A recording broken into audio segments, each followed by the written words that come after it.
మాట్లాడటం మాటలు కరువు అవుతాయి. ఏం మాట్లాడాలో అర్థం కాదు. ఎందుకంటే ఒక సంవత్సరం దాదాపు 9 నెలలు 10 నెలల క్రితం మనం అధికారంలో లేవు.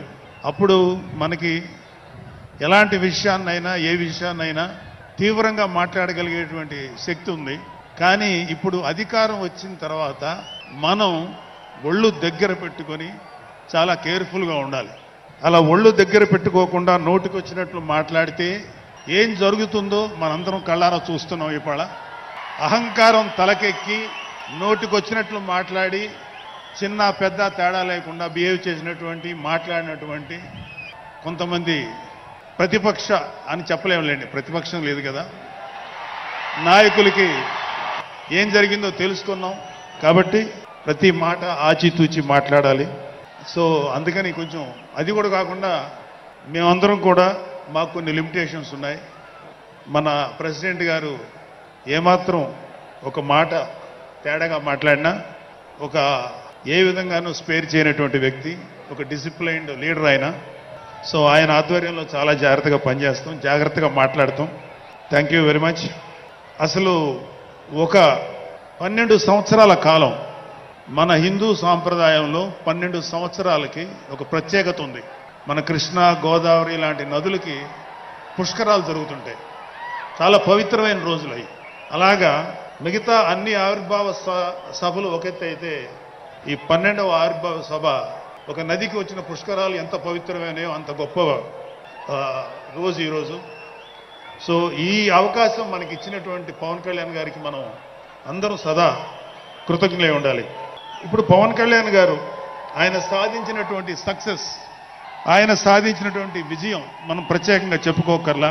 100కి 100% స్ట్రైక్ రేట్ తోటి ఆయన విజయాన్ని, అద్భుతమైన విజయాన్ని సాధించడంతో పాటు అటు రాష్ట్రంలోనూ దేశంలోనూ ప్రభుత్వాలు నిలబెట్టడానికి ఒక వెన్నెముగ్గా నిలిచారు. సో ఆయన గురించి ప్రత్యేకంగా ఏమీ మాట్లాడక్కర్లేదు. ఎందుకంటే చాలామంది చాలాసార్లు మాట్లాడుతున్నారు. మనం తెల్లారులేస్తే టీవీల్లో అన్ని చోట్ల చూస్తున్నాం. ఆయన తీసుకున్నటువంటి Panchayati Raj, water works, forest department ఎంత ఎఫిషియెంట్గా పనిచేస్తున్నారో, అలాగే మన మినిస్టర్లు తీసుకున్నటువంటి ముఖ్యమైన శాఖలన్నీ కూడా ఎంత ఎఫిషియెంట్గా పనిచేస్తారో మనందరం చూస్తున్నాం. స్పెసిఫిక్గా కళ్యాణ్ బాబు గారు ఎంత గొప్పగా పనిచేస్తారని మనమేమి ప్రత్యేకంగా మాట్లాడుకోకర్లేదు.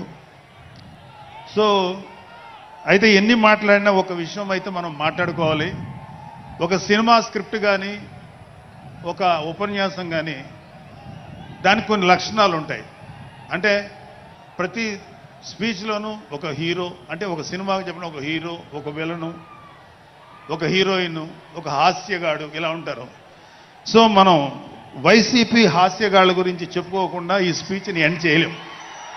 ఎందుకంటే జగన్ లాంటి హాస్యనటుడు కనే కళల గురించి మీకు చెప్పాలి.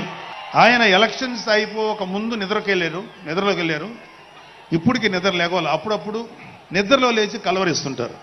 మొన్న కూడా ఒక మాట చూశారు. కళ్ళు మూసి తెరిచేలోగా 9 నెలలు అయిపోయినాయి, ఇంకెంత, ఇంకాసారి కళ్ళు మూసి తెరిచేలోపుగా 5 ఏళ్ళు అయిపోతాయి, ఆ తర్వాత అధికారం మాదే అని ఆయన మాట్లాడుతుంటే అంతకన్నా ఏ హాస్యగాడు కూడా అంత అద్భుతంగా చేయలేడు. అంత అద్భుతంగా హాస్యం చూపిస్తున్నారు ఆయన.